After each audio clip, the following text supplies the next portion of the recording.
Me voy a autopresentar. Bueno, esta es la tercera charla del semestre de este programa que tenemos con algunos profesores de la facultad y de otros institutos, el programa de gravitación y las energías. Entonces, esta me parece que la primera plática fue la de Miguel, de la energía general, la segunda plática de Ángel sobre el modelo estándar, y ahora me toca a mí, que es una plática sobre holografía. Entonces, tenemos del orden, digamos, la plática va a durar una hora, no más que eso. Les pido hagan preguntas cada vez que quieran, no esperen hasta el final, si no creo que eso es más complicado. Por supuesto, al final hay tiempo también extra para si alguien quiere preguntar cosas más largas, puedan preguntar. No sé, pues. A ver, bueno, esta es la página del programa. Este soy yo. Ok, entonces, déjame empezar. El plan de la plática. Para poder llegar a holografía tengo que decirles varias cosas, entonces tengan paciencia. Entonces, lo primero que voy a hacer es darles una motivación de por qué la necesidad de esta herramienta que se llama holografía. Y para ello lo voy a motivar explicándoles un poquito características de la fuerza fuerte, que si no saben qué es, en un ratito lo aprenderán. Esto va a servirme como motivación. Después, como dice en el título, la holografía es una herramienta, ya verán ustedes si es útil o no, de la teoría de cuerdas. Entonces necesito comentarles algunas cosas sobre la teoría de cuerdas. Va a ser también breve y por supuesto en un nivel casi divulgativo nada más, o más bien meramente divulgativo. Y después voy a hablarles de lo que es la holografía, o lo que se conoce como la correspondencia holográfica, que es el tema principal. Idealmente empezaré a comentarles algunas aplicaciones concretas. Dentro de las aplicaciones verán, pues si lo motivé con la fuerza fuerte, tendrá que ver con aplicaciones dentro del contexto de la fuerza fuerte. Para eso les voy a hablar algunas cositas sobre una cosa que se llama el plasma de quarks y gluones, que se genera en los aceleradores de partículas. Déjenme leerles esto en voz alta por si las dudas. Hay varias cosas que deberían estar citadas y no las hay. Nada más, no por maleducados, sino que eran muchas y me terminaron de pereza. Pero no es eso. Entonces, breves sobre el modelo estándar y sobre las ideas a las que queremos llegar. Entonces, quizás todos sepan, si no, por ahí vinieron a platicar de Ángel, existe una cosa del modelo estándar de las partículas elementales, que describe básicamente todo lo que vemos en nuestro universo por ahora a nivel microscópico, y los elementos de ese modelo estándar son 12 ladrillitos fundamentales o 12 partículas elementales, que acá se las dibujo o acá se las pongo. Están divididas en dos grandes grupos, unos se llaman leptones, entonces tienen el electrón, el correspondiente neutrino del electrón. Unos primos básicamente son muy similares, pero esta es la masa puesta a 1 y entonces son 200 veces, 3000 veces más pesados que el electrón. Los correspondientes neutrino del muón y del tauón, y 6 diferentes partes. ¿Okay? Esto es lo que conocemos del modelo estándar. Estas tienen sus diferentes cargas y, como ven acá, las diferentes masas. ¿Okay?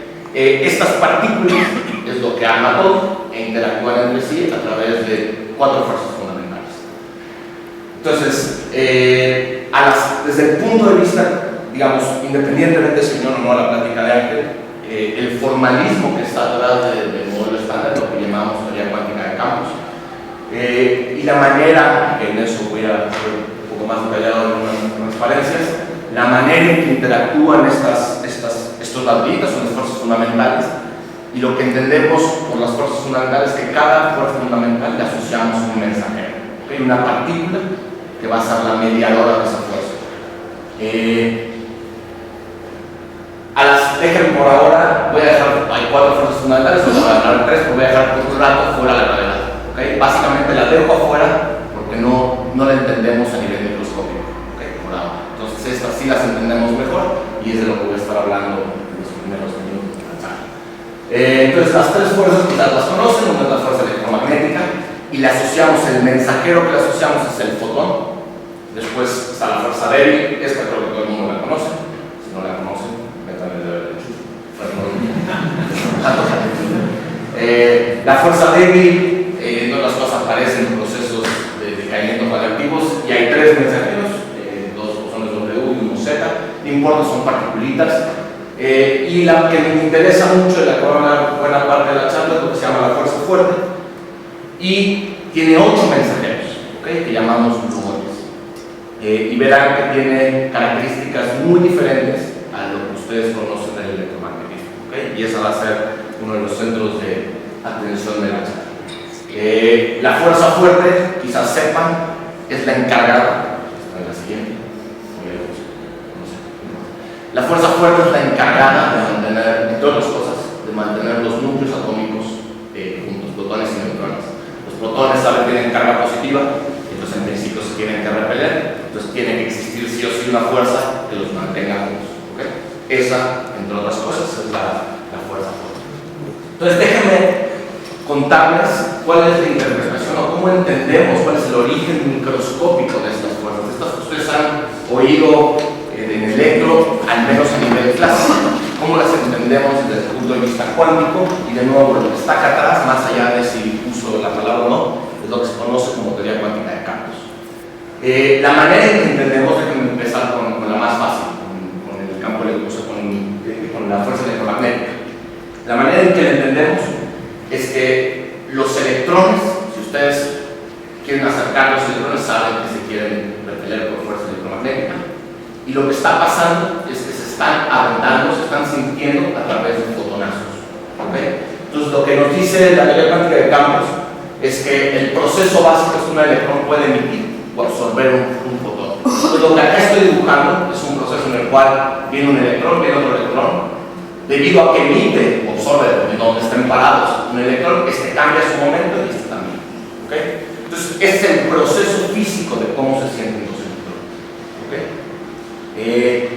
Resulta que uno puede hacer calculitos y la probabilidad de que esto ocurra, es decir, que el fotón, que el electrón emita o absorba el fotón, está pesado por un numerito. Ese numerito es lo que ustedes conocen como la carga eléctrica, ¿okay? Y en particular acá está pesado por el cuadrado de la carga eléctrica. Quizás hayan visto este numerito alguna vez en su vida. Este seguro, este de unos suficientes de universidad, me imagino también. Entonces, resulta, debido a que este numerito es pequeño, decimos que la intensidad de la fuerza electromagnética es pequeña. ¿Okay? La intensidad es pequeña. Ahora, entonces este es el proceso más sencillo, ¿okay? Que el electrón vaya, emita un fotón o absorbe un fotón y siga su camino, ¿okay? ¿Alguna pregunta de eso? ¿Qué es lo que pesa? ¿El electrón tiene peso? No. Ok, déjame distinguir. Acá lo que me refiero es peso probabilístico.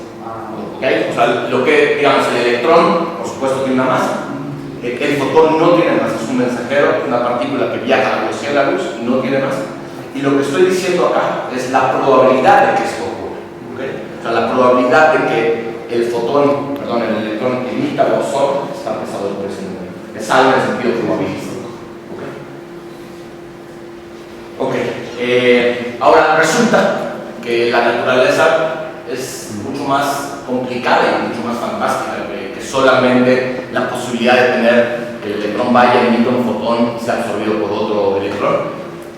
Resulta que puede pasar en la naturaleza. Cuando digo puede pasar, más bien pasa, ¿okay? Esa es la manera física de entender esto, la manera en que la naturaleza nos muestra las cosas. Y entonces lo que este dibujito quiere decir es, venía el electrón, emitió un fotón, ese fotón crea un par de electrón-positron, por ejemplo, se vuelven a convertir en un fotón y ese fotón es absorbido por el electrón que iba acá, ¿okay? Y así como puede pasar esto, resulta que puede pasar esto, ¿okay? Lo que está diciendo en medio de estas flechas grandotas es que están apareciendo y desapareciendo partículas con ciertas reglas, ¿okay? Pero lo que le está diciendo es que el proceso de interacción a nivel cuántico no es nada más que puedo aventar un fotón y un fotón entre dos electrones, sino que van en el camino apareciendo partículas que vamos a llamar partículas virtuales. Estos dibujos, que de nuevo quizás se hayan oído hablar de ellos, se llaman los diagramas de Feynman, fundamentales en la física teórica y en particular de teoría cuántica de campos, y describe cómo en realidad son las interacciones a nivel microscópico. Entonces, lo que se puede imaginar es que si hasta ahora creían que un electrón era solamente una pelotita moviéndose por ahí y que eventualmente interactuaba o lo que fuera, lo que les estoy diciendo, si cada una de estas cosas están apareciendo y desapareciendo partículas, la manera que tenemos que entender al electrón es el electrón y aparecen y desaparecen partículas alrededor suyo. ¿Okay? Esos son efectos cuánticos, estrictamente cuánticos. ¿Okay? Una cosa que ya se puede ir imaginando, que más allá de que en un ratito lo voy a volver a decir, es que, fíjense que este es el electrón físico, digamos, y tiene su nube de partículas que están apareciendo y desapareciendo.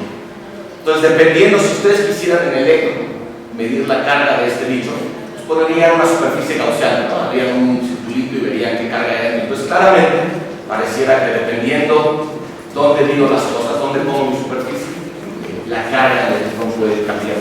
¿Okay? Entonces, ese numerito que llamé, la que mide la probabilidad, pareciera que no es tan constante como uno cree.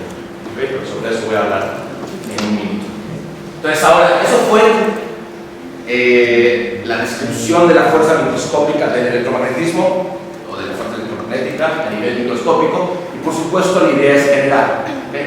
Pero ahora, concentremos un momento en la fuerza fuerte, que es la que nos vamos, en la que nos interesamos, y veamos qué diferencias hay con respecto a lo que dije para la fuerza electromagnética. Resulta que es la fuerza más intensa de la naturaleza, por lo menos lo que seguro puede imaginarse es que tiene que ser más intensa que la electromagnética. ¿Okay? Que ya dije, porque tiene que mantener a los núcleos juntos. Ahora, resulta que copiando un poquito el dibujito, no copiando un poquito, copiando un poquito el dibujito anterior, ahora lo que pienso es la interacción entre quarks. ¿Okay? Y resulta que los quarks se sienten entre ellos a través de gluonazos. Les dije que la fuerza que el mediador o el mensajero de la fuerza fuerte son gluones. Y entonces ahora lo que sucede es, pueden imaginarse un quark que se llama up. Les dije que hay 6, acá hay un up, acá hay un down. Los detalles de eso me parece ahorita no son relevantes, pero entonces viene el up, emite un gluón y este amigo lo pesca o lo absorbe, cambia su momento y es lo mismo. ¿Okay? Ahora, resulta que esto sería idéntico al electromagnetismo. ¿Okay? Si yo les pongo esto, dirían que ya se acabó. Pero resulta que hay una gran diferencia con el electromagnetismo, y es que los gluones que les dije que no son 8, también tienen carga, es decir, se sienten entre ellos. A diferencia, si yo mando un bonche de fotones, ¿sí? O pongo 2 fotones a verse entre ellos, no se ven electromagnéticamente, no tienen carga electromagnética. ¿Okay? Los gluones sí tienen carga electromagnética, y eso cambia toda la historia.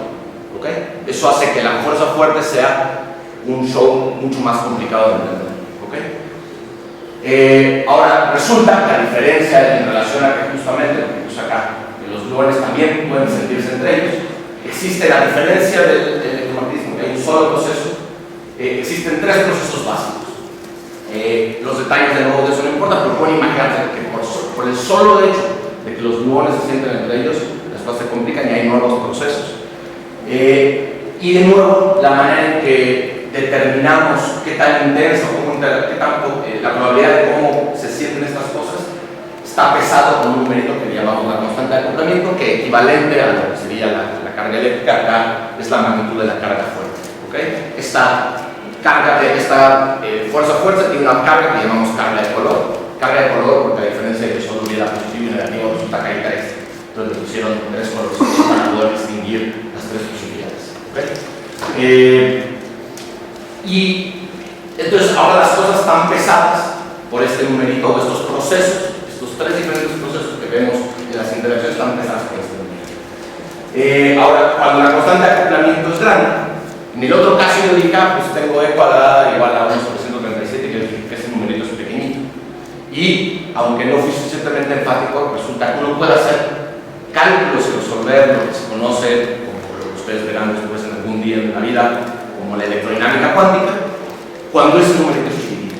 ¿Okay? Resulta que mientras el numerito sea chiquitito, podemos hacer expansiones perturbativas y podemos resolver la teoría.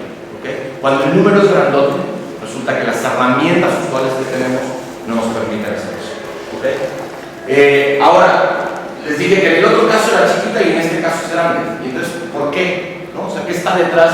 O sea, si son constantes, cuando son chiquitas, cuando son grandes, bajo qué condiciones. Entonces, lo que les muestro en esta transparencia es que esto que estoy llamando constantes de acoplamiento, en su momento para el electromagnetismo llamé E cuadrada, y para la fuerza fuerte le llamé la magnitud de la carga fuerte. Lo que quiero decirles es que no son constantes. ¿Okay? Y lo que está detrás de eso es lo que les comenté hace 5 minutos en esta transparencia. transparencia donde puse la nube, que es, en física ustedes saben que escalas energéticas, o sea, estudiar una teoría de una cierta escala energética es equivalente a qué distancia estoy estudiando los procesos, ¿sí? Energías muy grandes corresponden a escalas muy pequeñitas y energías chicas a distancias más grandes, ¿sí? Lo que llamamos ultravioleta y infrarrojo. Entonces, en esta nube que les puse hace rato, lo que se puede imaginar es que si la carga del electrón pongo una superficie gaussiana suficientemente grande que agarre toda esa nube, entonces es la carga del electrón que ustedes conocen. Pero conforme voy para adentro, el numerito puede estar cambiando, ¿sí? Porque agarro menos carga. ¿Okay? Acá pasa algo similar, pero resulta que se comporta al revés. Y lo que me importa, ¿se entendió algo de esto? ¿Sí? Ok. Pero ahora lo que es importante es que a lo que me refiero con que la constante de acotamiento no es constante, es que ese numerito depende de a qué escala estudio la teoría, a qué escala energética estudio la teoría. Resulta que, eso nunca se los han dicho, para la escala que ustedes estudian, porque yo también, el electromagnetismo, la constante de acoplamiento, es decir, la carga de electrones es pequeñita, pero no podría cambiar la escala energética. Y resulta que ya no podemos hacer los cálculos como los queremos. ¿Okay? En esta gráfica les estoy mostrando el comportamiento de la constante de acoplamiento de la fuerza fuerte como función de la energía. Y lo que les está mostrando acá es que a escalas pequeñitas de la energía, o escalas, digamos, más de las que haríamos en el electromagnetismo, por ejemplo, esta constante de acoplamiento es muy grande. Resulta que el comportamiento de la constante de acoplamiento de electrón es justo al revés. ¿Okay? Se comporta chiquito para escalas en esta región y entonces podemos hacer cálculos, y para la fuerza fuerte lo opuesto. ¿Okay? Entonces, dicho de otra manera, cuando queremos estudiar la fuerza fuerte en las escalas que ustedes trabajarían con el electromagnetismo, todas las técnicas, todas las herramientas que conocemos de teoría cuántica de campos que aplicamos en el electromagnetismo no funcionan. ¿Okay? Y la razón, porque la constante de acoplamiento es grandota. ¿Sí? ¿Todos? Ok. Entonces, ahora, déjenme decir una cosita más sobre la fuerza fuerte antes de continuar. La fuerza fuerte, les dije, es tan intensa, media, les dije, la interacción entre gluones y quarks, ¿okay? Y entre los gluones mismos. Resulta que cuando uno busca en la naturaleza quarks solitos o gluones solitos, no los encuentra, ¿okay? No a escalas energéticas, como les estaba diciendo. Y la razón es básicamente que la interacción es tan intensa que quiere tener todo el tiempo a los quarks, a los gluones juntitos, ¿sí? Juntitos en paquetes, que acá denominé, en particular les llamamos hadrones, que son por ejemplo los protones. Los neutrones son paquetes de 3, el protón es un paquetito con 3 quarks y los correspondientes gluones que los hacen interactuar. Entonces siempre vemos, esto es solo una palabra técnica, pero decimos que son objetos neutros. ¿Okay? De la misma manera que un objeto neutro sería, en el electromagnetismo, sería con una carga positiva y una carga negativa. Es un objeto neutro, carga neutra. Acá tengo 3 colores y entonces puedo juntarlos. Resulta que si junto 3 colores diferentes es un objeto neutro. ¿Okay? Y en la naturaleza, a las escalas que estudiamos las cosas, primero, al menos haciendo la referencia, como si yo me pongo a estudiar al mismo tiempo, a la misma escala energética del electromagnetismo y la fuerza fuerte, en la región donde el electromagnetismo sí puedo estudiarlo haciendo esto que estoy diciendo, la fuerza fuerte no me deja. Y lo único que observo, o sea, sí me deja, pero no puedo estudiar quarks y gluones sólidos. ¿Okay? Resulta que hay muchas circunstancias de interés en la naturaleza, muchos fenómenos en la naturaleza donde cuando queremos estudiar la fuerza fuerte, el acoplamiento es grande. ¿Okay? Entonces, la pregunta es, ¿qué hacemos? ¿Qué hacemos cuando nos encontramos con un fenómeno físico en el cual la fuerza fuerte tiene acoplamiento? Pues la respuesta, como se puede imaginar, es pues nos vamos a cambiar y buscamos más herramientas, nuevas herramientas o nuevas formas de atacar el problema. ¿Okay? Entonces, queda clara la motivación, digamos, esta es una motivación, dependiendo quién les dé charla de geografía, esta es una muy común, pero lo que eventualmente van a ver es que voy a desarrollar una herramienta, no yo, me dice muy explícito. Existe una herramienta que nos permite estudiar, lo que voy a decir, teorías en acoplamiento fuerte. O sea, lo que es el mensaje hasta ahora es, dentro de las teorías de campo y las fuerzas que controlan nuestro universo, están en una cosa que se llama acoplamiento fuerte, y es que la intensidad de esa fuerza sea muy grande. ¿Okay? Y cuando eso pasa, las herramientas usuales que tenemos dejan de funcionar. ¿sí? No significa que no funcionan nunca, solo no funcionan ahí. De hecho, es súper exitoso. Todo el modelo estándar, como les contó Ángel, es tremendo. Ok, ¿sí? ¿Alguna pregunta hasta acá? Ok. Entonces ahí les va algunas cosas de cuerdas. Va a ser breve y como en dibujitos, solamente para motivarles un poco la idea que distingan, o sea, van a ver que es bien importante, y por eso también la necesidad de usar cuerdas. Que para cuando termine esta plática espero se lleven la casa, que no necesitamos vivir en ningún mundo hecho de cuerdas ni madre para que esto siga siendo entonces la propuesta, o sea, de hacerlo es que el ladrillito fundamental, así como en el modelo estándar y todo lo que les platicaste ahorita, el objeto fundamental es un puntito. Okay, nadie preguntó, pero el bichito lo modelamos como si fuera un puntito. Okay, cada partícula es un puntito que no tiene estructura. Okay, entonces lo único que puede hacer es moverse por el espacio-tiempo. Okay. Ahora, la propuesta de la gente de teoría de cuerdas, cuando empezó toda esta historia, fue suponer que el ladrillo fundamental o que el objeto fundamental estuviera extendido, ¿okay? Que tiene una dimensión. Entonces, además de propagarse por el espacio-tiempo, como cualquier cuerda puede vibrar. Entonces, ¿qué características tienen estas cuerditas? La primera es que tiene un tamaño característico. Se puede imaginar como un filamento de energía. Por supuesto, no las hemos visto y posiblemente no las veamos. Entonces, tienen que ser diminutas, ¿okay? Mucho más chiquitas que las escalas a las que hemos explorado lo que hemos explorado. ¿Okay? Entonces, hemos llegado, o sea, dentro de los grupos atómicos uno puede encontrar escalas de electrones del orden de 10 a la menos 18 metros, que son las escalas a las que hemos llegado a explorar. Entonces, por supuesto, estas cuerdas, si existen, tienen que ser más chicas que eso. Entonces, está en este rango. Para fines prácticos, muy chiquitas. Ahora, resulta que como cualquier cuerda, pueden haber cuerdas abiertas, es decir, que sus extremos no estén amarraditos, cuerdas cerradas, que sus extremos estén amarraditos. ¿Okay? Y al igual que una cuerda de violín, como dije, pueden vibrar. Sí. ¿Cómo sacaron la cota más chica para acotar el tamaño? Esto, okay, sí, bueno, esto es nada más, ¿sabes lo que es la longitud de Planck? Todavía no. Ok, entonces no te digo. No, mentira. Uno puede con las constantes fundamentales, o sea, con H barra C y con G, la constante de Newton, puede hacer una combinación. De hecho, solo existe una combinación que puede ser lo que se llaman unidades fundamentales, hacer una unidad de longitud, juntando esas constantes fundamentales. Si haces eso, el numerito que te queda es 10 a la menos 35.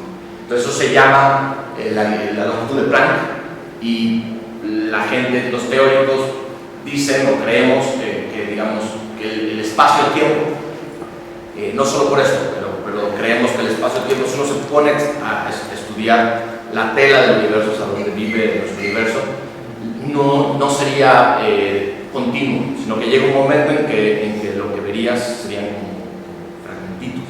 ¿Okay? Básicamente eso es lo que está detrás de la gravedad cuántica, ver qué sucede con la gravedad de escalas cuánticas y ver si el espacio-tiempo es discreto o no es discreto a esas escalas. Lo que creemos es que no puede ser continuo a toda escala, es decir, a infinito, y entonces que la cota inferior es esta, que igual es ridícula, o sea, es 10 a la menos 35. Entonces, tomando eso como la cota más baja y lo que conocemos, las cuales tienen que vivir ahí. Ok. Ahora, entonces el primer paso para construir la teoría de cuerdas. Resulta que lo que propone la teoría de cuerdas es que cada modo de vibración de estas cuerdas da lugar a una partícula elemental. ¿Okay? Entonces, dicho pictóricamente, si la cuerda está vibrando en un La, pues esto es un Fa. Si está vibrando en un Re, es un leptón, y así. Pero por supuesto, hay infinitos modos de vibración. ¿Okay? Entonces, en principio, la teoría de cuerdas lo que nos dice es que predice una infinidad de partículas. ¿Okay? ¿Sí? Entonces, la idea es más o menos sencilla. Uno muestra esto. Si algún día toman un curso de cuerdas, algunos de los profesores del programa, podrán aprender esto de tener con cuidado, ver que en efecto es sorprendente, digamos, que a partir de estudiar la dinámica de estas cuerdas, cómo vibran a nivel cuántico, uno obtiene este tipo de partículas, pero como les digo, obtiene muchas otras partículas, ¿okay? Partículas que no vemos. En particular, Sí, particular. Una de las partículas que uno encuentra es el gravitón. No lo mencioné, pero así como hay mediadores, los gluones o los fotones son los mediadores de la fuerza fuerte y electromagnética, desde el punto de vista a nivel microscópico, decimos que el mediador de la fuerza gravitacional es el gravitón. ¿Okay? Es una partícula, también es igual a la velocidad de la luz y no tiene más. Y resulta que cuando la gente hizo esto por primera vez, a fines de los 70, principios de los 80, uno de los modos de esta cuerda era un gravitón. Y entonces fue como un super boom porque la gente dijo, ok, quiere decir que tenemos en la teoría de cuerdas, estamos encontrando algo que tiene que ver con gravedad cuántica. ¿Okay? Entonces, es algo que sucede, o sea, en cualquier teoría de cuerdas que ustedes estudien, hay más duda, pero en teoría de cuerdas predice la existencia de un gravitón. ¿Okay? Entonces, eso en su momento fue como muy revolucionario para la gente y creíamos, no debo incluir, que eso era tremendo, pero después aparecen muchas complicaciones que les voy a comentar. Pero ahora, entonces, una cosa importantísima es que a partir de este único objeto que es la cuerda que puede vibrar, reproducimos un solo ingrediente, reproducimos todas las partículas. ¿Sí? La cuerda puede no vibrar. Sí, puede estar en su estado básico, digamos, solo moverse. ¿Qué sería? O sea, ¿qué partículas sería así? ¿Qué partículas sería? No es o sea, digamos, lo que uno hace es viviendo, o sea, cada modo de vibración corresponde a una partícula, pero no hay una partícula, pero corrígeme si estoy bien. Ok, dices tú. La partícula más ligera se puso las paredes. Bien, esa actividad es. Sí, o sea, tienes modos prendidos. Pero entonces, el contacto. Déjame todo esto, último saco. Si no me voy a pelear con el orden de semana. Ok, entonces, segundo paso. Ok, ya asumí y muestro que las cuerdas pueden vibrar y que obtengo todo el solo tipo de partículas y muchas más. Resulta que en el segundo paso me encuentro con que la teoría de cuerdas, si uno pide consistencia desde el punto de vista físico, cuántico, nos predice el número de dimensiones en las cuales vivimos. Y nos predice que vivimos en un mundo, en un universo de 9 más 1 dimensiones, 9 dimensiones espaciales más el tiempo. Acá puse una nota que este punto podría ser razón para que uno tire la teoría a la basura. ¿Okay? Diciendo, bueno, ya salieron 10. Así. Pero resulta que no necesariamente. Y no necesariamente por lo menos por dos razones. Una, si lo han pensado, es la primera, todas las teorías que ustedes conocen ponen a mano la dimensión. ¿Okay? O sea, ustedes estudian el electromagnetismo y la ponen a mano por varias razones. Porque vemos 4 dimensiones y eso es lo que tiene sentido. Pero en principio no es obligado eso. ¿Okay? Esto si hubieran salido 4, nos hubiéramos ido de largas. Hubiera atinado la dimensión. Lo malo es que no la atinó. Pero mi punto es que no es algo que uno tenga o sea, es algo que uno puede preguntarse si solo hay posibilidad de que vivamos en 3 más 1 dimensiones. Por supuesto, si no es el caso, tenemos que ver cuáles son las consecuencias de eso. ¿Okay? Entonces, dependiendo del enfoque, eso puede ser para tirar la basura o para no. Incluso viviendo en un mundo de 3 más 1 dimensiones, entonces tenemos que lidiar con esas dimensiones y ver qué pasa. ¿Okay? Entonces, ¿qué hacemos con esas 6 dimensiones extras? ¿Sí? ¿Entiendes? 6, hay 3, o sea, aquí que 9 más 1, 6 más 1. ¿Okay? Entonces, el paso de la muerte es el siguiente: necesitamos esconderlas porque no las vemos. Que es 3 más 1. Y entonces, mucha gente durante muchos años han intentado, hay herramientas muy poderosas de la teoría de cuerdas, de técnicas que vienen de matemáticas, técnicas que han sido creadas en la teoría de cuerdas o inventadas dentro de la teoría de cuerdas, para ver la manera de esconder esas 6 dimensiones. Acá el ejemplo que les pongo es solamente para demostrar a qué me refiero con esconderlas. Pueden imaginarse que nuestro universo fuera, no piensen en 10, piensen en 5 dimensiones. ¿Okay? Y piensen que una de esas 5 dimensiones la arrollamos como si fuera un tubo, un cilindro, ¿okay? Una manguera. Si yo estoy muy lejos digamos, ¿ok? ¿Sí? ¿Ves lo que digo? Okay, entonces ahora la pregunta es, si camino sobre la manguera, distancias pequeñas, por ejemplo, básicamente no me entero que vivo que existe otra dimensión que está cerrada. ¿Sí? Eso Si caminara así, por ejemplo, nunca me puse a caminar en esta dirección, no me entero. Lo que tendría que haber es algún fenómeno que me muestre que en efecto hay otra dimensión extra. ¿Sí? ¿Entiendes eso? O sea, dependiendo qué haga en ese mundo de más dimensiones, debería poder observar que existen o no. ¿Sí? ¿Más o menos? No sé si fue la mejor explicación, posiblemente. Ok, pero a ver, lo importante es lo siguiente. Resulta, así como les acabo de decir que tengo que esconder estas 6 dimensiones, resulta que la física que observamos es altamente dependiente de la manera en que escondí esas dimensiones. ¿Okay? No puedo esconderlas como si siempre veo lo mismo. Eso es lo bonito y lo complicado del asunto. ¿Okay? Lo que ahí está diciendo es este dibujito medio chafón. Lo que quiero decir es: empiezo con teoría de cuerdas en 10 dimensiones, escondo 6 dimensiones de muchas posibles maneras, y dependiendo, y me quedo con el resultado en 4 dimensiones y veo la física que encontré. ¿Okay? Y lo que la teoría de cuerdas me ha mostrado es que tenemos, para fines de muchos universos posibles a los que llegamos. Es un poquito mi chistorete acá. ¿Okay? Tenemos un universo con 2 soles, 3 soles, etc. Ahora, pero más en serio, resulta que todos estos conceptos, hay mucha gente, en particular, por ejemplo, si aquellos que conozcan a Saúl Ramos del Instituto de Física, él trabaja en teoría de cuerdas en este aspecto. Él intenta reproducir, o sea, toda la misión de esto es intentar reproducir, por supuesto, el modelo estándar más las cosas que no entendemos, todo a partir de cuerdas. Entonces él busca modelos, cómo esconder esas dimensiones y ver qué les queda. Y por supuesto, cada vez parece el objetivo principal es lo mínimo reproducir el modelo estándar, y después empezar a intentar explicar muchas de las cosas dentro del modelo estándar que no entendemos. ¿Sí?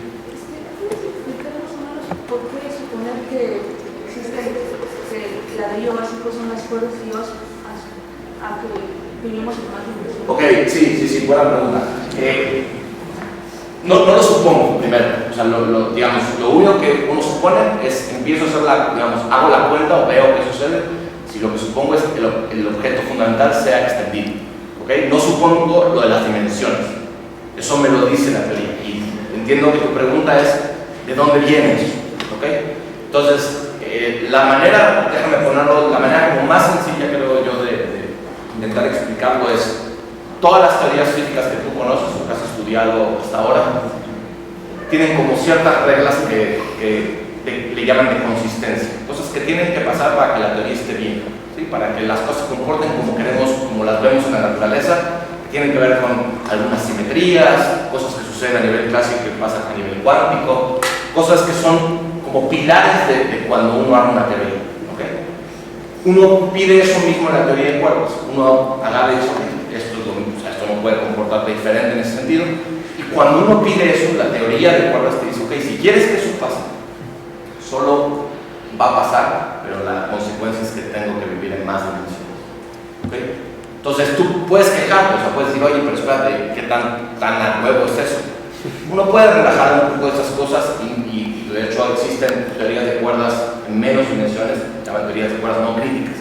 Pero lo que creo, estoy intentando decir es: empiezo con el objeto fundamental, que es esta cuerdita. Hago lo que usualmente haría con teorías del estilo del modelo estándar o de fuerza fuerte, pidiéndoles el tipo de comportamientos a nivel de simetrías y no sé, sí creo que es la mejor manera que se me ocurre. Consistencia que nos referimos. Esa sensata Pues sí, o sea, uno dice la consistencia. O sea, déjame, para no chorear más, déjame decirte que lo que se pide es básicamente lo mismo que uno le pediría a todo lo que tú conoces. Y de pedir eso, te arroja que son 10 dimensiones. Cosa que no sucede de nuevo, ¿no? El electro lo pones a trabajar en 4 dimensiones. Y fíjate que puedes, claro que los que han tomado algunas estas conmigo, siempre les digo: o sea, tú puedes jugar con las dimensiones y ver qué fenómenos cambian. O sea, la dimensión juega un rol importantísimo. Piensa en el electro en 2 dimensiones. Y eso existe en la vida. O sea, hay materiales que se comportan como 2 dimensiones. Entonces, si tú pones a correr una corriente así, ¿a dónde se te fue el campo? Si vives en 2 dimensiones. ¿Sí? O sea, si no lo sabían, o sea, esta es la corriente del campito, ¿no? Y entonces claramente la dimensión importa, no solo para arriba, para abajo también. Entonces, lo que digo es que pensar en el rol de las dimensiones no solamente es una cosa de teoría de cuerdas, y es algo que debería darles molestia, al menos. Por supuesto, si uno ve el campo, tú estudiaste que el campo electromagnético cae en 3 dimensiones, para la partícula puntual cae como 1 sobre r al cuadrado, ¿no? Eso lo ven y lo muestran en el experimento. Caerá, después de la pregunta, ¿caerá igual si vivimos en 2 dimensiones o en 8 dimensiones? La respuesta es que no. Y entonces uno dice, bueno, pues entonces es una razón para creer que vivimos en 3 más 1. Pues sí, es una de las razones. Creemos hay ciertos comportamientos. Entonces, con teoría de cuerdas, cuando digo que la física cambia, uno tiene que justificar si cambió, por qué cambió. Si es porque hay más dimensiones, si lo que vemos no se comporta como si estuviéramos en 10. ¿Sí? Más o menos. Del equilibrio, ¿cómo esconder la inducción? Ya más o menos en un modelo geométrico para esconder las cejas, ¿sí? Hay muchísimos, o sea, yo no soy nada un experto en esto, afortunadamente en nuestra casa aún. En el mercado, pues hay un área gigante en la teoría de cuerdas, que para aquellos que estén interesados se llama fenomenología de cuerdas, que es de ideas, empiezo con la teoría de cuerdas, busco caminos para reproducir lo que veo. Y hay, dependiendo qué grupo en el mundo te acerques, hay un montón de variedades de quienes creen que este es el mejor camino, o otro camino, o otro camino, o otro camino. Hay mucho. Y déjenme enfatizar que aún no encontramos el camino correcto. O sea, hay cosas que se acercan al modelo estándar, pero de repente gotea por otro lado, cosas. Imagínense esto, es muy ambicioso, no lo voy a decir ahorita, ¿sí? Es reproducir todo. Entonces ya les dije cuál es la idea de la teoría de cuerdas. Déjenme entonces decir cuáles son sus objetivos. El primero, que es lo que estoy diciendo ahorita, el más ambicioso, es construir un modelo que nos dé todo. Entonces, está tremendo. Entonces, modelo estándar, gravedad, todas las cosas que no conocemos, etc. Entonces, pues ese modelo está rudo, ¿ok? Entonces, hay mucha gente, como acabo de decir, Saúl es uno de ellos acá, bueno, en muchas partes del mundo hay gente muy buena y muy seria para trabajar estas cosas, y tan válido como la gente que trabaja en cualquier otra área. Pero por supuesto el objetivo es muy ambicioso, ¿ok? Entonces de un ladrillito básico construir todo. Entonces, por lo bueno y lo malo de eso. Nosotros los mortales aspiramos a mucho menos. Entonces el objetivo 2 es utilizar herramientas que provienen de la teoría de cuerdas para abordar problemas abiertos de la física, ¿ok? Entonces, de eso yo les voy a platicar de una sola herramienta, pero no es la única. Digamos, si solo por mencionar algo rápido, ha salido herramientas matemáticas de la teoría de cuerdas, o cosas que tienen que ver con matemáticas heavy, que han salido de la teoría de cuerdas, que las retoman los matemáticos. ¿Sí? Normalmente el camino va al revés, ¿no? Nos crean ellos las matemáticas, nosotros usamos en física. La teoría de cuerdas ha sido fuente de ideas nuevas en matemáticas, y eso es interesante, al menos teóricamente. Entonces, quienes dirían, uno puede decir que hasta ya en ese sentido está bueno, o sea, que ya vale la pena que exista. Pero yo les voy a decir algo más fuerte. Entonces, nuestro objetivo es, les voy a contar sobre una herramienta que está dentro de la teoría de cuerdas, que se llama la correspondencia. ¿Ok? Entonces, ¿alguna idea? ¿Alguna pregunta hasta acá? Ok. Entonces, lo que viene ahora, ahí está. A ver si lo logro. ¿Ok? Entonces, la correspondencia holográfica, que acá me di cuenta, acá fue cuando me di cuenta que había puesto sobre estos muchachos como referencias. Salió al mercado en diciembre del 97, principios del 98. Ellos son los creadores de la correspondencia holográfica. Hoy estamos utilizando, van a oír muchos nombres tanto en la literatura como entre nosotros. Yo usé holografía, van a ver ahorita por qué. Correspondencia holográfica, norma, ¿cómo le llaman? Correspondencia, norma, gravedad, hay la dualidad de Mantacena, hay muchos nombres, ¿okay? Para hablar de lo mismo. A mí me parece que es el nombre más amistoso. Ok, ahí les vale. Entonces, creo que saben todos, si no acá poquito se los está mostrando. La idea de un holograma es que a partir de una imagen en 2 dimensiones, reconstruimos algo que está en 3 dimensiones. ¿Ok? Entonces, por eso se llama un holograma. Resulta, entonces, esto es operativamente es eso, pero la pregunta es, ¿existe algún fenómeno en la naturaleza donde hayamos visto este comportamiento? La respuesta es que sí. Resulta que en los años 70, a partir del estudio de los agujeros negros, aparecieron evidencias de un fenómeno similar. Es decir, estudiar algo que era por ahí de menos dimensiones para obtener información sobre algo en más dimensiones. Detrás de cuando digo estudiar agujeros negros en los 70, lo que se pueden imaginar, o quizás sepan, es Stephen Hawking y demás, él está siendo uno de los principales. Entonces, siguiente lámina, agujeros negros en una transparencia. Si nunca han oído hablar de un agujero negro, existe. Ya vieron la frase, alguno vio la plática de Miguel, las ondas gravitacionales, fue la colisión de dos agujeros negros. Estamos seguros que existen. Ahora, contrario a lo que muchos creen, y que uno pensaría, pues es un agujero negro ahí, no hace nada, no lo ve, no nada, y todo lo que he hecho se lo chupa, pero resulta que pueden emitir radiación. Los agujeros negros es parte de lo que mostró Stephen Hawking, y entonces emiten radiación. Si emiten radiación, quiere decir que son objetos termodinámicos. Uno puede asociar la temperatura y calcular propiedades termodinámicas, es un objeto clásico además. Digamos, por supuesto tiene su parte cuántica, pero uno se puede hacer la pregunta de tengo ahí un bicho que es termodinámico, ¿puedo hacer la termodinámica un agujero negro? Y la respuesta es sí. Eso fue parte de lo que hicieron en los 70s toda esta gente. Ahora, otra cosa importante de los agujeros negros, resulta que tienen una región que está en el espacio-tiempo que le llamamos horizonte de eventos. Acá en el dibujito lo que intento mostrarles es el espacio-tiempo doblándose, ¿sí? Quizás la idea esta de la geometría, digamos, cuando ustedes ponen objetos pesados y utilizan como una sábana, se deforma esa geometría. El agujero negro es como la exageración máxima de eso. Y es lo que está pasando acá. El campo de radiación es tan grande que ni siquiera la luz logra escapar. Y tiene una región dos-dimensional que le llamamos horizonte de eventos. Los detalles de qué es exactamente no importan. Lo importante es que pueden imaginárselo como una especie de barra, en el espacio-tiempo, y que tiene dos dimensiones. Si tiene dos dimensiones, le puedo calcular el área. Entonces resulta, ustedes dicen, ¿y esto para qué? Bueno, resulta que la gente estudiando agujeros negros se dio cuenta que mucha de la información que queremos obtener de un agujero negro, por ejemplo desde el punto de vista termodinámico, como pudiera ser la entropía, la temperatura, etc., está toda codificada en el horizonte de eventos de ese agujero negro. Entonces, como dije antes, un holograma era algo que de dos dimensiones reproduzco pues en tres. Este es el ejemplo prototípico, digamos, de por qué la holografía, etc., que a partir de cosas que suceden en dos dimensiones, obtengo información sobre un sistema en tres dimensiones. El agujero negro vive en tres más una dimensión, pero estoy obteniendo todo, bueno, parte de su información a partir de algo en dos. Para darles un ejemplo, y porque lo voy a utilizar ahorita, uno puede calcular, si es un objeto termodinámico, le puedo calcular la entropía. Y resulta que lo que nos mostraron Bekenstein y Hawking es que uno puede calcular esa entropía. ¿Y cómo la calcula? Calcula el área de esa área.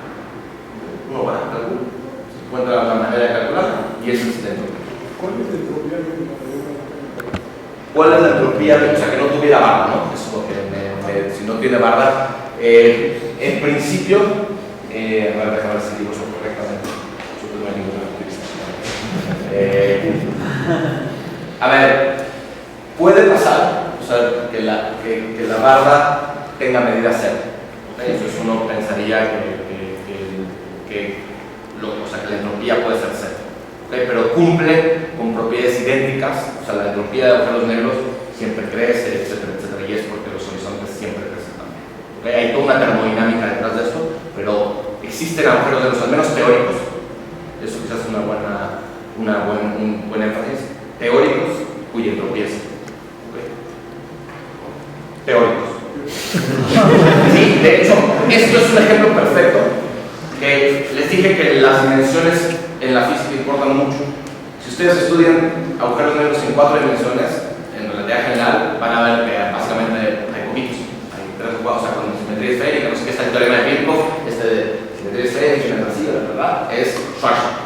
Bueno, resulta que si todos esos teoremas se rompen, dejan de funcionar en 5 y más dimensiones. Entonces uno puede estudiar agujeros negros en más dimensiones. La topología de los agujeros negros uno puede encontrar es gigante. Y uno dice, ¿por qué lo estás haciendo? Pues porque uno aprende muchísimo de la relatividad general de estudiar estos bichos en más dimensiones, aunque no necesariamente existan. Son escenarios donde uno puede poner a prueba cosas y estudiar de pronto, hacer teoría de perturbaciones, cosas que en otro contexto no los tenemos bajo control y a veces con más dimensiones, sí. Entonces el uso de más dimensiones, hago énfasis, no es solo de cuerdas, hay muchas áreas donde eso sirve, ¿ok? Entonces, la propuesta.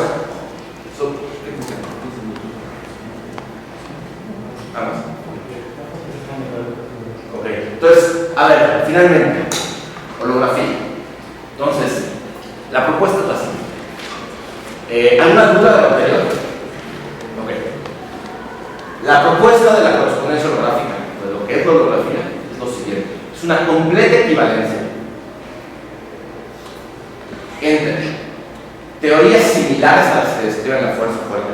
¿Okay? Un ejemplo sería la fuerza fuerte, pero no tenemos exactamente bien las cosas agarradas ahí, pero similares, primas de, ¿okay? Lo que se llaman una familia de teorías de campo particulares, muy grande en las que podemos observar en la naturaleza. Más muchos ejemplos que no observamos en la naturaleza, que por supuesto son teorías cuánticas, que tienen toda la posibilidad de rango de la constante de acoplamiento. Estas teorías puede comportarse, puede ser chiquito y puede ser grande, y una completa equivalencia con teoría de cuerdas sobre ciertos fondos curvos. ¿Okay? La teoría de cuerdas la pongo a moverse, la pongo a vivir en unos ciertos fondos curvos. Lo que les estoy diciendo es que lo que si pasa acá, lo puedo describir con lo que pasa acá. Hay un diccionario, ahorita voy a hablar sobre eso, y entonces puedo transcribir los problemas que quisiera estudiar acá en términos de cosas que pasan acá. Pero déjenme ser más claro con esto. Fíjense lo desquiciado de esto. ¿Ese espacio curvo es el espacio anti-de Sitter? Uno de los secretos es anti-de Sitter. ¿Podrías escribir así brevemente? ¿Qué es anti-de Sitter? Sí. Anti-de Sitter, ¿conoces las ecuaciones de Einstein? Ok, las has oído hablar. Las ecuaciones de Einstein normalmente uno determina ciertas simetrías de lados, o sea, uno habla de la geometría y uno puede poner o no cantidad de términos de materia, ¿ok? ¿Sí? Y hablar también de la constante cosmológica. La anti-de Sitter es una solución a las ecuaciones de Einstein con constante cosmológica negativa y sin término de masa, o sea, en el vacío, ¿ok? Déjame, de las que tú quizás conozcas o se las van a decir en la carrera, pon siempre en el vacío, siempre piensa en el vacío y piensa constante cosmológica igual a 0, eso te da Minkowski, es el que conoces usualmente. Constante cosmológica positiva le llaman de Sitter, constante cosmológica negativa, lo que cambia es completamente. Pero por ahora y para el proceso no se preocupen, o sea, lo que es importante es que pongo la teoría de cuerdas por razones muy concretas en una cierta geometría. Entonces fíjense lo desquiciado de esto. De este lado son partículas, de este lado tengo cuerdas, de este lado no se los digo, no fui suficientemente enfático, pero todas las teorías que ustedes han trabajado, o sea, el electromagnetismo que ustedes trabajan o que van a trabajar, o la fuerza fuerte de la cohabilidad cerrada, o lo que fuera, el modelo estándar completo está puesto en espacio plano. No significa que solo podemos estar ahí, pero el mundo en el que vivimos lo estuvimos utilizando espacio plano. ¿Okay? Entonces, y en 3 más 1 dimensiones, que son las que vemos. Acá tenemos espacio curvo y 9 más 1 dimensiones, porque es teoría de cuerdas. Y ahora, una cosa importantísima, resulta que cuando de este lado el acoplamiento es grande, es decir, cuando las cuentas son difíciles, no podemos hacer cuentas, de este lado las cosas son fáciles y el acoplamiento es chiquito. ¿Okay? Entonces, la existencia de esta conexión, y ahorita van a ver a qué me refiero con la existencia, es tremenda. Solo debería hacer una cuenta y a los 2 segundos ver que nada. ¿Okay? Porque estoy comparando dos cosas ridículas. ¿Okay? Dos cosas de ningún sentido. Una cosa que quiero enfatizar, que lo enfatizo en la siguiente, es, a pesar de la marcada diferencia de estas dos cosas, resulta que estas dos teorías son equivalentes. Y una cosa más que no puse ahí, que no lo puse, es que es bien importante. Nosotros, el mundo en el que vivimos y el que queremos describir es este. ¿Okay? Entonces yo les doy la fuerza fuerte y quiero que me describan ciertas cosas de la fuerza fuerte. No estoy diciendo con esta equivalencia que vivimos en un mundo de cuerdas, en un fondo curvo, ni nada. Lo que les estoy diciendo es que encuentro hay una herramienta de la teoría de cuerdas con la cual yo puedo hacer cuentitas y describir cosas acá. ¿Sí? Entonces por eso es que necesito un diccionario. Cuando me refiero a un diccionario es para traducir las cuentas de un lado con lo que estoy buscando del otro. ¿Sí? Ahora les voy a mostrar ejemplos de eso, pero bien importante que no es que vivimos en un mundo de 10 dimensiones. O sea, con esta propuesta y con este acercamiento a la teoría de cuerdas, lo vivimos en 10 dimensiones, lo vivimos en espacios curvos raros. Lo que le estoy dando es como una cajita de herramientas para resolver problemas que con las herramientas que hasta ahora conocemos no siempre podemos aplicarlos. ¿Queda claro eso? Si no me difamen después. o por lo menos por eso. Entonces, ahora, la pregunta es, o sea, yo estoy tallando un mundo ahí medio raro, ¿no? Como una idea súper extraña. ¿Existe algún escenario donde podamos poner a prueba esta correspondencia holográfica o es solo...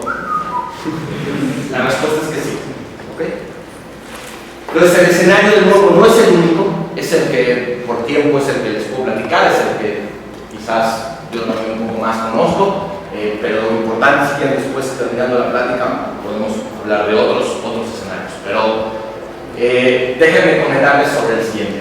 Todos han oído hablar, si no acaso los presento, del Gran Colisionador de Hadrones, es uno del acelerador más grande que tenemos. Y en ese acelerador en particular, un experimento que se lleva a cabo es hacer chocar núcleos de oro.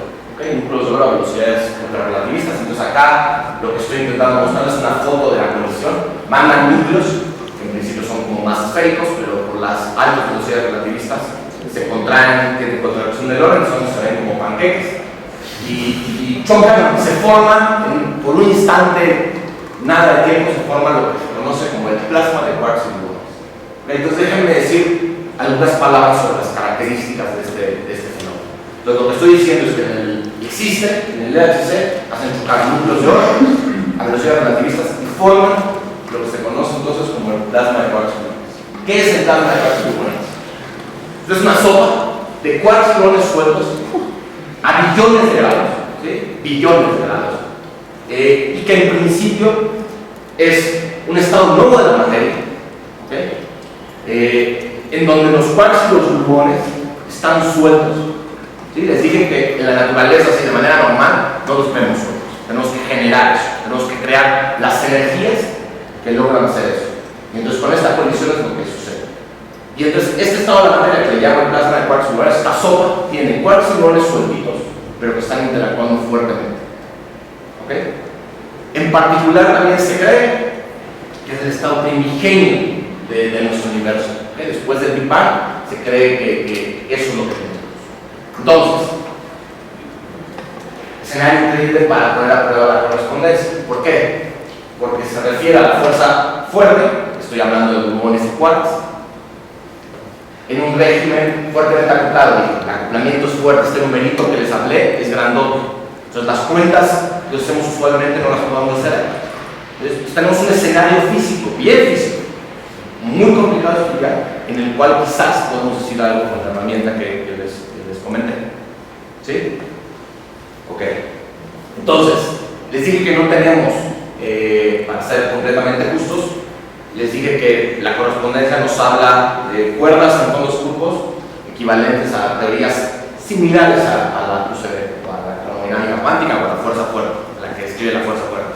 Entonces, hago comento desde una vez que no voy a trabajar directamente con la termodinámica cuántica, pero van a ver que hay cosas que son muy útiles. Entonces, primera aplicación.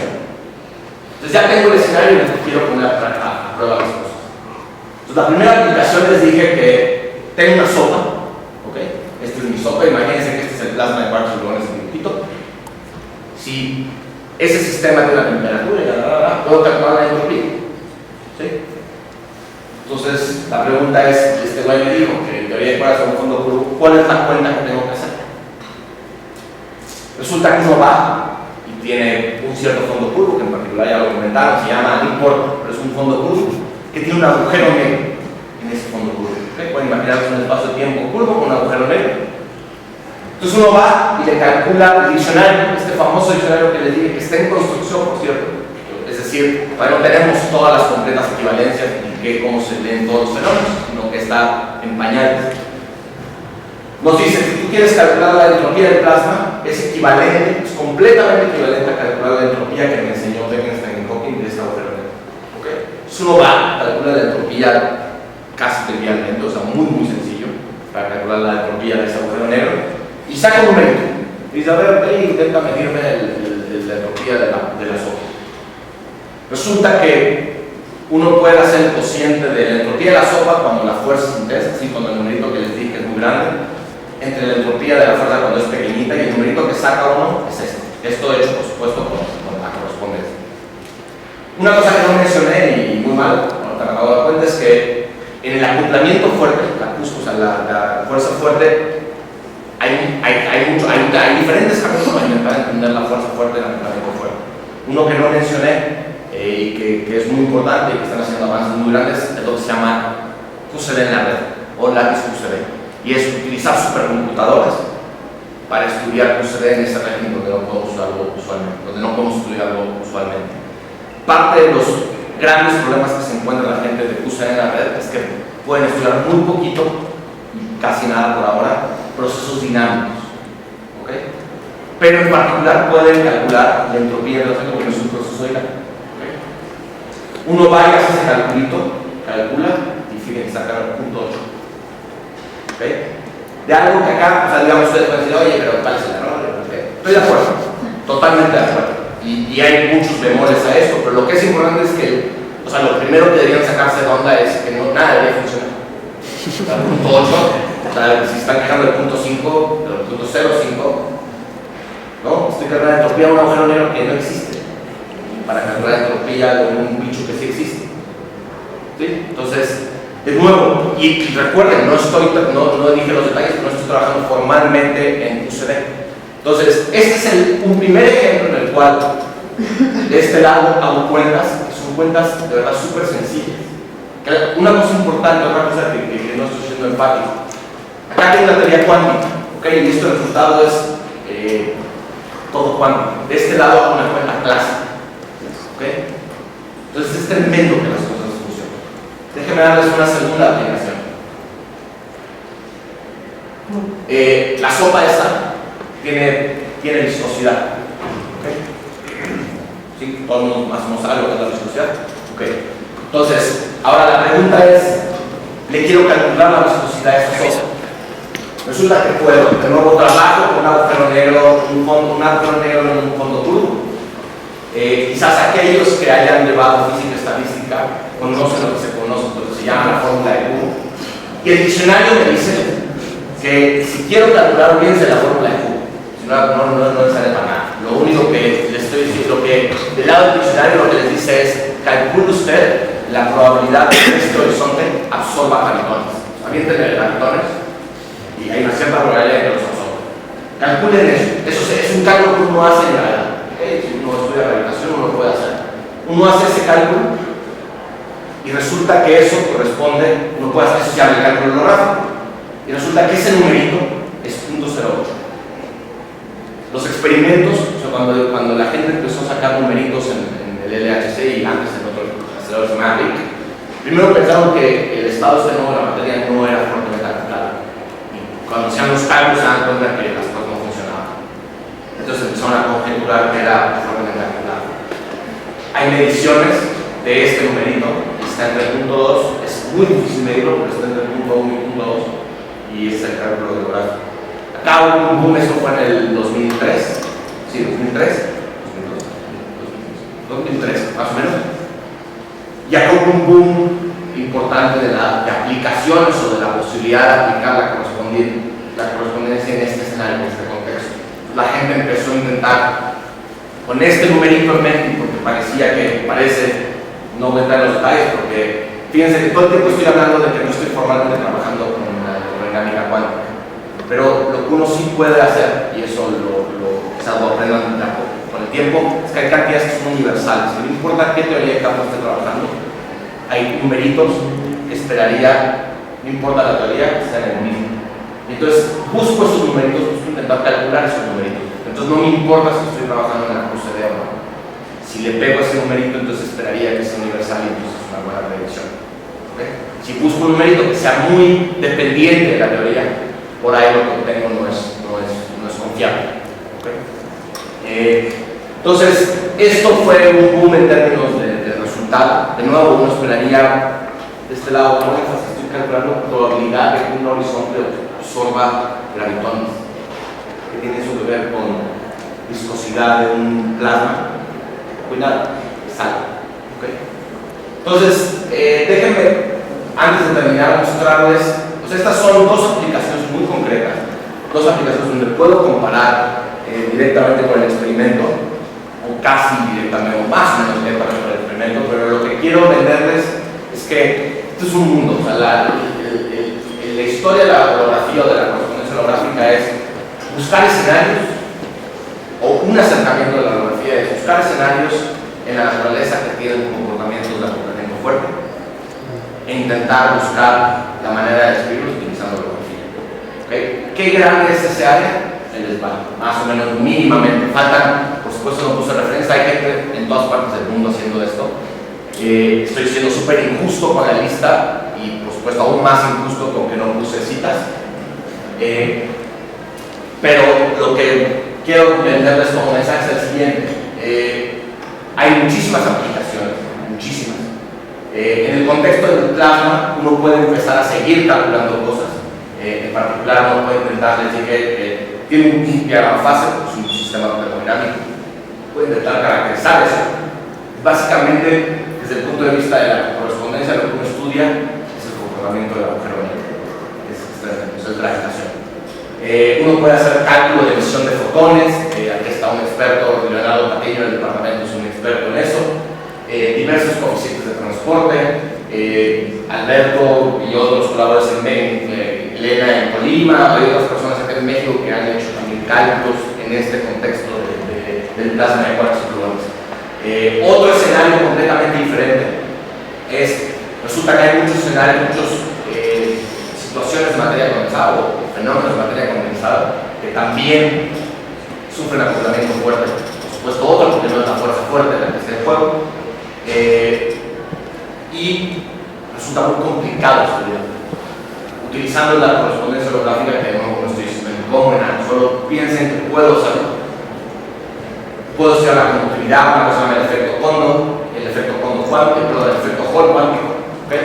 Entonces hay más escenarios. Y esto solamente como último highlight es, hay toda una nueva área de los últimos, no sé, 8 años, que está muy fuerte y que posiblemente sea ahora el área más pujante de la holografía, que tiene que ver con una relación muy profunda que hay entre lo que se llama el entrelazamiento cuántico de información cuántica y gravedad.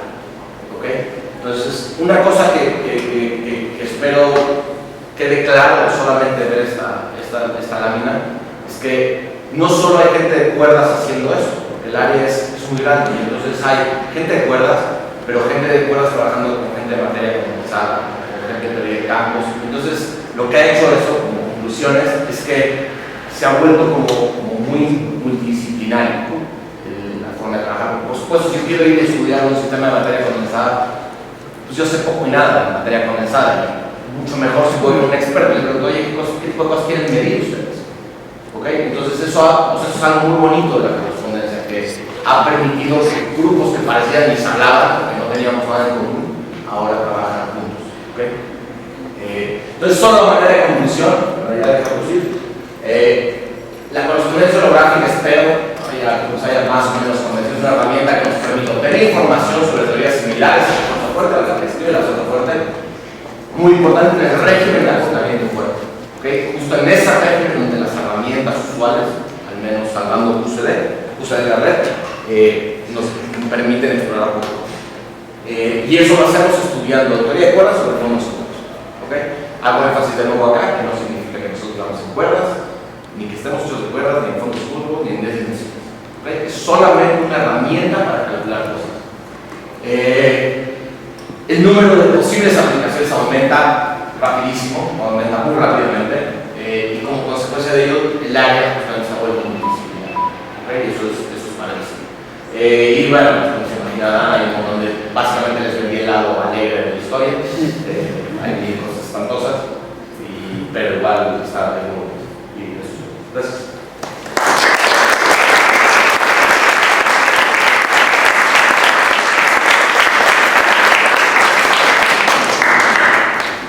¿Alguna pregunta?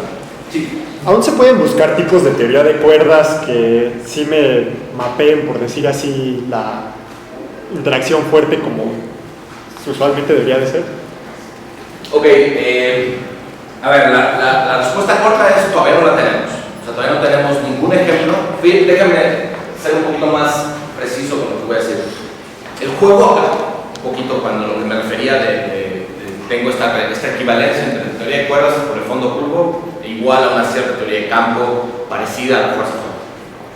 Lo que nosotros hacemos es, uno juega cambiando, por ejemplo, la geometría en la que juega acá, el fondo curvo en el que estás trabajando y algunas otras cositas de la teoría de cuerdas que estás, y eso corresponde a modificar la teoría de campo a la cual eres dual, ¿sí? O a la cual eres equivalente. Entonces, el juego es cambio de geometría acá, cambio de teoría de campo acá, ¿sí?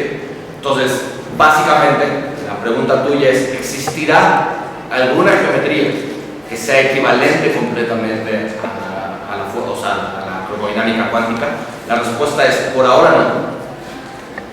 A largo plazo y no tan largo, lo que hemos ido logrando es que encontrar geometrías o situaciones que se parecen mucho, que presentan muchas de las características de QCD, pero no todas, y entonces hay gente que dice que no se va a lograr, o sea, que no se puede, otros que sí, otros dicen que no es necesario, o sea, que a veces el modelo de juguete es suficientemente bueno como para que, aunque no es exactamente en la teoría, yo creo que se necesita, o sea, creo que para empezar a, o sea, una cosa es empezar a dar numeritos que se parecen a, y otra es dar cosas con precisión, ¿no? El día que por ahora estamos en algunas cosas salvados porque, por dos razones, una porque las otras áreas pueden hacer todavía menos, ¿ok? Pero eso no es necesariamente, dos, porque los experimentos son tan complicados que extraer números también es complicado, y entonces que te den un numerito que te digan, ok, quiero que me midas esto y este es el valor, eso también es complicado. Entonces tú les tiras un numerito y ya les estás dando una pista a veces. Otra cosa que no comenté, hay veces que la gente de estos sistemas tienen que evolucionar cosas dinámicamente. Y entonces hay híbridos del uso de la correspondencia, que yo te doy un numerito como condición inicial y tú lo echas a andar con tu modelito. ¿Sí? Entonces estás sacando un número usando esta herramienta y luego ves si eso funciona o no. Entonces por ahí empiezas a encontrar cosas mejores que por un numerito de la mano. ¿Sí? Entonces, resumiendo, la respuesta es no, todavía no la tenemos. Yo creo que eventualmente se tendría que, no sé si se logra. ¿Alguna otra cosa? Sí. Tengo dos dudas. Una es, los experimentos, por ejemplo, en particular los experimentos que se hacen en materia condensada y con el plasma de QCD, realmente se modelan, por ejemplo, uno de los más fáciles es como los modelos hidrodinámicos, en donde se ve que hay realmente similitud, pero pasando con este diccionario que dices, ¿esas geometrías de cada de estos dos fenómenos están relacionados o también son realmente muy diferentes? A ver, no sé si te entendí. ¿Te refieres si las geometrías que utilizo para describir, por ejemplo, el plasma de coaxilones y las geometrías que utilizo para escribir materia condensada están relacionadas entre sí? Sí. Sí en algunas cosas, no en otras. A ver, o sea, una cosa que tienen estas seguro en común es que son asintóticamente admisibles. ¿Okay? Es algo que le pedimos. Básicamente, a ver, déjame de esto, a ver si se entiende. El juego un poco es, en la geometría yo pongo las condiciones de frontera, quiero ver qué pasa lejos. Permito que la geometría haga lo que tenga que hacer y eso es lo que modelo. Entonces, pero como que siempre estoy pidiendo el mismo comportamiento asintótico de la geometría. Eso no significa que adentro tenga que pasar lo mismo. Pero la respuesta corta a lo que dices es, no es lo mismo, o sea, no son completamente diferentes, pero no son lo mismo.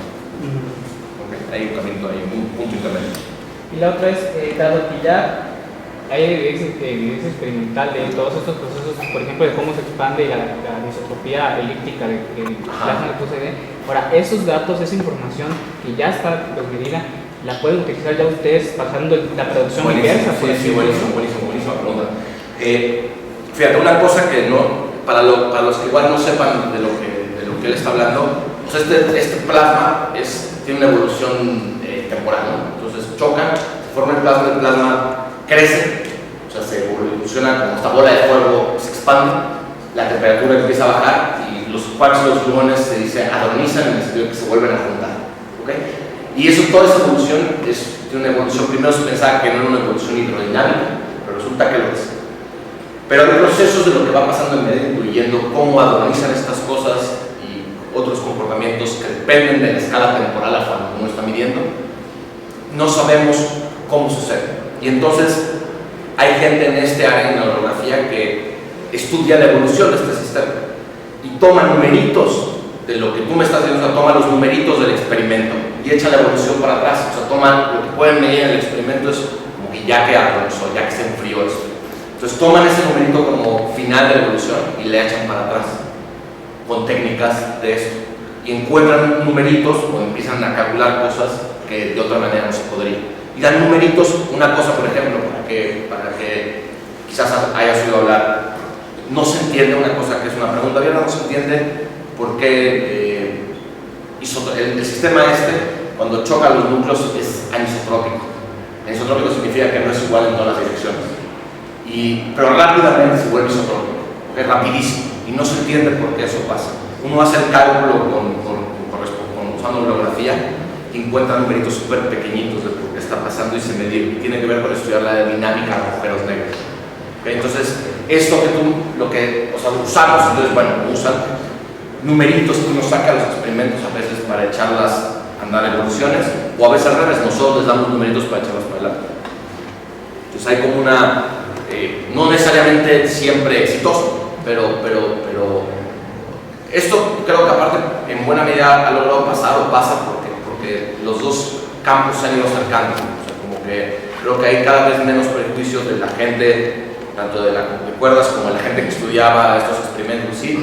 Y encuentran, pues cuando no sabes para dónde, pues te juntas y ves qué pasa, ¿no? Y la respuesta es que ha sido buena, ¿no? Porque ambas partes aprenden. ¿Cómo o por qué se da la equivalencia entre la teoría estándar y la teoría de cuerdas? Muchas gracias. Bueno, la pregunta es buenísima, pero no la puedo dar la respuesta. La respuesta es porque nos la dio el poderoso. No, o sea, uno tiene que deducir, ¿no? O sea, uno tiene que... Una cosa importante que no dije, creo que lo escribí, pero no lo dije, es que es una conjetura. ¿Okay? Por ahora, es una completa equivalencia que conjeturamos. O sea, si conjetura significa que no está demostrada rigurosamente como quizás quisieran los matemáticos. Pero en física, para nosotros a veces puede bastar dar suficiente evidencia en términos de resultados y compararlos con experimentos.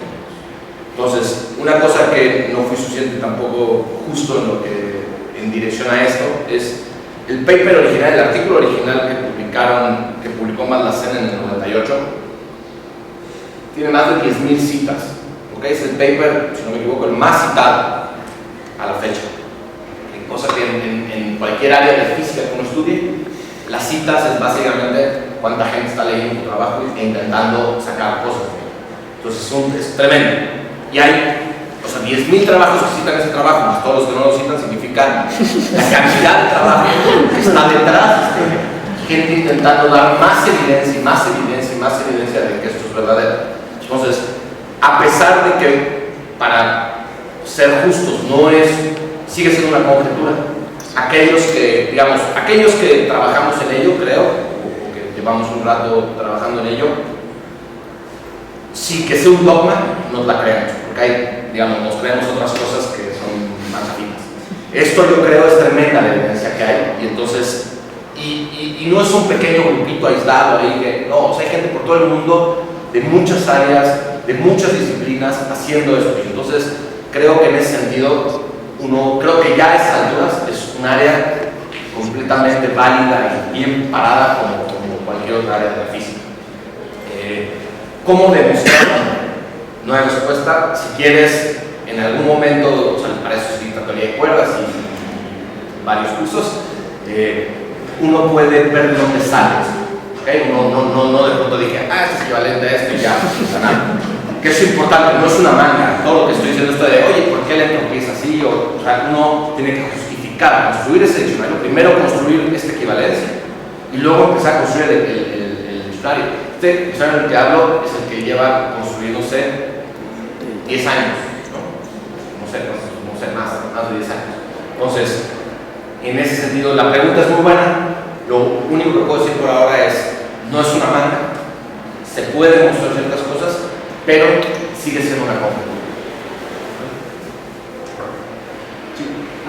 Bueno, como creo que entendí lo que dices es como yo agarro un escenario físico conocido y bajo ciertas condiciones yo puedo aplicar esta teoría, pero esta teoría predice nueva física, nuevos fenómenos aparte de los que se puede... Sí, perfecto, buenísimo. Sí. A ver, la idea de la que estás perfecto es justo dar una teoría física. O sea, hay al menos un par de acercamientos haciendo lo que tú dices. Una es, agarro una teoría, como dices tú, que no puedo explicar ciertos fenómenos, y agarro y les uso la correspondencia para intentar explicar esos fenómenos que ya veo en la naturaleza. Pero de la mano, la correspondencia nos puede predecir o decir cosas que no hemos visto o que podemos empezar a buscar. ¿Sí? O sea, cosas que si no hemos visto, de pronto han oído hablar o si no se lo estoy diciendo, de la supersimetría. Hay una simetría más en la naturaleza que creemos que existe, que no la hemos visto. Y entonces la teoría de cuerdas y en particular también la correspondencia habla de supersimetría. Y entonces eso sería un ejemplo, si quieres, de algo que todavía no hemos visto, pero que estas teorías te pueden estar dando lugares donde mirar. O fenómenos físicos, de pronto del acoplamiento fuerte, que como no entendemos tan poco del acoplamiento fuerte, yo hago un cálculo y de pronto veo un comportamiento peculiar de algo. Digo, órale, esto de verdad tiene que pasar. No sabemos o no lo hemos visto, entonces hay gente que se tiene que poner a diseñar un experimento para ver si eso sucede. ¿Sí? Pero entonces te estoy dando como una especie de línea de vida para que tú vayas y veas si eso está ahí. Entonces eso en ese sentido también es interesante, porque no solo, digamos, por supuesto es ambicioso y no es tan bonito como yo lo pinto, pero lo que te puedes imaginar es que con este paquete de ideas salen muchas cosas que no vemos, porque conocemos muy poco en esa región. Y entonces, digamos, uno abre la caja de Pandora y pues encuentra muchas cosas. ¿Alguna otra pregunta? Bueno, si no, muchas gracias.